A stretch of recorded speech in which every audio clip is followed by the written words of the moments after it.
So my first wish is going to be towards a player that I think has come around a bit in Yankees land, and I think for good reason. But my wish ultimately, I think is our biggest concern with him, is for Giancarlo Stanton to play 130 games or more. And I'm not even wishing for certain stats with him, like just for him to play, because I look back at Giancarlo Stanton's career. He has played 130 plus games, 5 times in his whole career. In those years, 2011 with Miami, 34 homers, 87 RBI. In 2014, he was an all-star, 37 homers, 105. 2015, he was hurt. 2017, 59 homers, 132 RBI in 159 games. And that was him. 159 games? 159 games in right field for Miami. There was no DH then. That's right. There was no DH. So this is 6 years ago.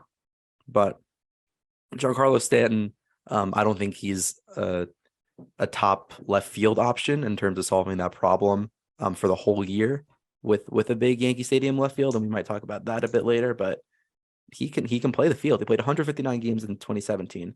Even its first year as a Yankee, 158 games. He fought through injury because Judge was down.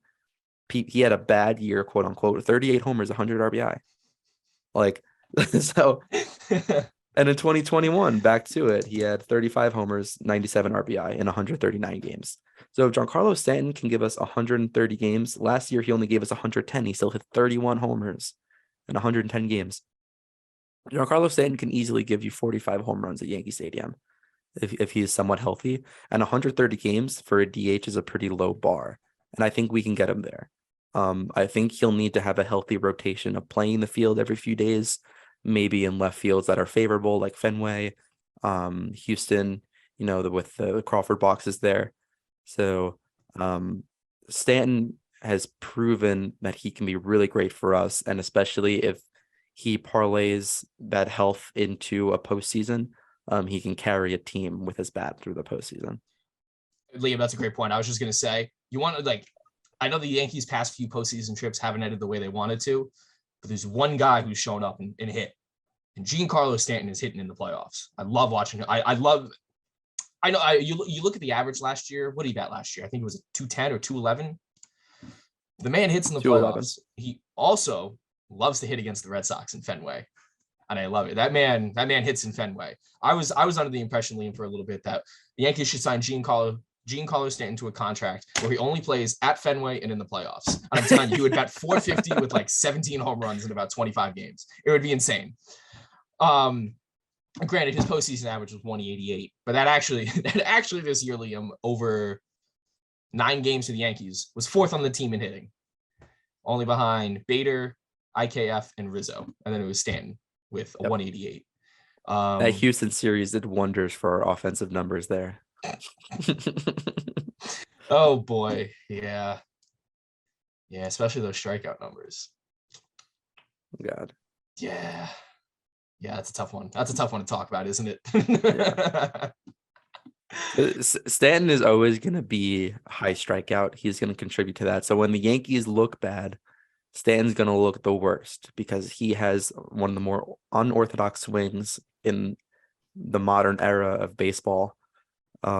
So when he's not on it, when he's missing, his timing is off, it looks terrible. So I think that's why he gets jumped so much, because even when he has his hot streaks, and then once he can't hit, he can't hit. But when he can hit, it seems like he hits everything. It's almost like magic. Like every time he puts the bat through the zone and he's on, oof. Yeah. Oof. You don't want that ball hit anywhere near you. You really don't. That September series against Boston in 2021, it seemed like every ball that he hit, and it included the wild card game. Stanton should have had 2 homers in the wild card game that both hit high off the monster. Oh, that's right. That's right. Mm-hmm. Anything that found his bat path, like you would see the pitch come in and halfway, you'd be like, oh, Stanton's crushing this. He's got it. It felt like it was heading onto a Boston street. Yeah, we knew the launch angle before the ball was 30 feet towards home plate. They should make that like in-game betting. Like as the pitch is coming, you can bet on the Statcast numbers. We bet the launch angle, the exit velo, Yeah. and the distance. Yeah. That would be a game. That would be quite something. You have like direct TV, and as soon as contact's made, pause. All right, gentlemen, what do we got? What are we working with here? It was a 78-mile-an-hour curveball. What do we think? Yeah. Oh, So man. if Giancarlo Stanton plays 130 games, honestly, I would predict him to hit 35 homers, 90 RBI. So then any more games up, you scale that rate. So he plays 150 games. I've seen 45 homers potentially, 40 to 45. So that's the potential he can give you as long as he stays healthy. Yeah, and I guess when you're hitting like that and you're driving on all those runs, I guess your batting average is less of a concern. Yeah. Because again, he batted 211 last year. That is not great. But again, you're right. When he hits, he's got power under it. He had 31 home runs and 78 RBIs in 110 games. So I'm kind of with you on that one. And I think if he's healthy and playing more consistent, we kind of saw it with Rizzo this year, where Rizzo had a surprisingly low batting average, but he was hitting with power. And Rizzo also gets on base so well. He takes so many hit by pitches and walks, where it became less of a concern because his on base percentage was still in the high 300s, near 400. So with Stanton, I think sometimes he accumulates those strikeouts in short order, where he has games where he's just non-competitive. So I think if he's healthy and consistent, we're going to see that walk rate a bit higher, so he can still be productive, just moving the line down, because now our lineup is pretty deep. So especially if Stanton cannot be a hole in it when he's not hitting as well, but he can kind of keep the line moving and take a walk, 20% of the time, 10% of the time. Well, 20 would be a lot, 10% of the time. That'd be sick, wouldn't it? Yeah. You walk 20% of the time. 20% Giancarlo Stanton walk rate. Damn, sign me up. That's yeah. I got my next wish list. We talk health of players. I completely agreed with what you said about Aaron Judge. Probably, yeah, he played 157. We probably don't want to see him playing 157 for the next 9 years. He's probably not going to play for 9 more years if that happens. So I think, what'd you say, like 140, 135, give or take the 15 from there.